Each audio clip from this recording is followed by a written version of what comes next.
ಶ್ಲೋಕ 12 ತಸ್ಯ ಸಂಜಯ ನಯನ ಹರ್ಷಂ ಕುರು ವೃದ್ಧ ಪಿತಾಮಹ ಸಿಂಹನಾದಂ ವಿನದ್ಯೋಶ್ಚೈ ಶಂಖಂ ದದ್ಮೌ ಪ್ರತಾಪವಾನ್.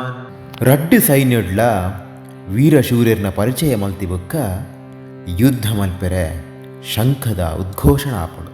ಕೌರವರ್ನ ಕಡೆಟ್ ಮಾತೆರ್ನೆಡ್ದುಲ ಹಿರಿಯರಾಯಿನ ಕುರುಕುಲದ ಪಿತಾಮಹ ಭೀಷ್ಮರು ಮಲ್ಲ ಸೊರಟು ಸಿಂಹನಾದಡು ಶಂಖ ಉರಿಪೆರು.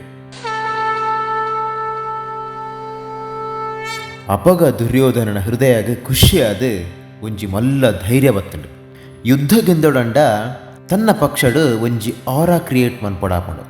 ಆರಾ ಪಂಡ ಒಂಜಿ ಮೋಟಿವೇಶನ್ ಎಂದು ಪನೊಲಿ. ಅವು ಎಂಚ ಪಂಡ ನಿಕ್ಕಲು ಕೆಲವು ಪಿಕ್ಚರ್ಡ್ ತೂದುಪ್ಪರ್. ಉರಿ ಪನ್ಪಿನ ಒಂಜಿ ಪಿಕ್ಚರ್ಡ್ how's the josh high sir ಒಂಜಿ ಡೈಲಾಗ್ ಉಂಡು ಗೊತ್ತುಂಡ. ತನ್ನ ಸೈನ್ಯಗು ಒಂಜಿ ಧೈರ್ಯ ತುಂಬುವನಂಚಿನ ಒಂಜಿ ಸನ್ನಿವೇಶ ದಾಯ ಪಂಡ ನಮ್ಮ ಯುದ್ಧ ಮನ್ಪೆರೆ ಗೆಂದೆರ ರೆಡಿ ಆತ ಅಂದ್ ಒಂಜಿ ಸಂಕೇತ. ಇಂಚ ಪಿತಾಮಹ ಭೀಷ್ಮರ್ನ ಶಂಖದ ಸಿಂಹನಾದಗು ದುರ್ಯೋಧನಗು ಒಂಜಿ ಮಲ್ಲ ಶಕ್ತಿ ಬತ್ತನ ಕಾಂಡ.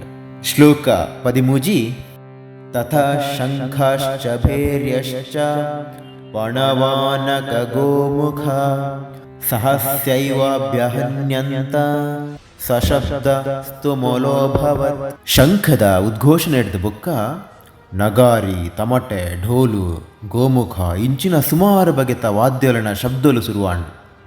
ಆ ಶಬ್ದಕ್ಕೇನೆರೆ ಭಯಂಕರವಾದಿತ್ತುಂಡು. ಯುದ್ಧ ಏಪಲ ಭಯಂಕರ ಆದಿಪ್ಪುಂಡು. ಆಂಡ ಈ ಯುದ್ಧ ಇತಿಹಾಸಡೆ ಭಾರೀ ಮಲ್ಲ ಭಯಂಕರವಾಯಿನಂಚಿನ ಯುದ್ಧದ ಒಂಜಿ ಆರಂಭ. ಭೀಷ್ಮರ್ನ ಶಂಖ ಹಿಡ್ದ ಬೊಕ್ಕ ನಗಾರಿ ಡೋಲುದಂಚಿನ ವಾದ್ಯలను ರಣರಂಗಡು ನುಡಿಸಾಯರೆ ಸುರುಮಲ್ಪೇರು. ಅವಿಟ್ಲ ಒರಾನೆ ಮಾತ ವಾದ್ಯಲನ ಶಬ್ದಕ್ಕೇನೆರೆ ಸಂಗೀತದಲಕ್ಕೆ ಇಜ್ಜಂಡು ಮಸ್ತ್ ಭಯಾನಕ ಆದಿತ್ತುಂಡು.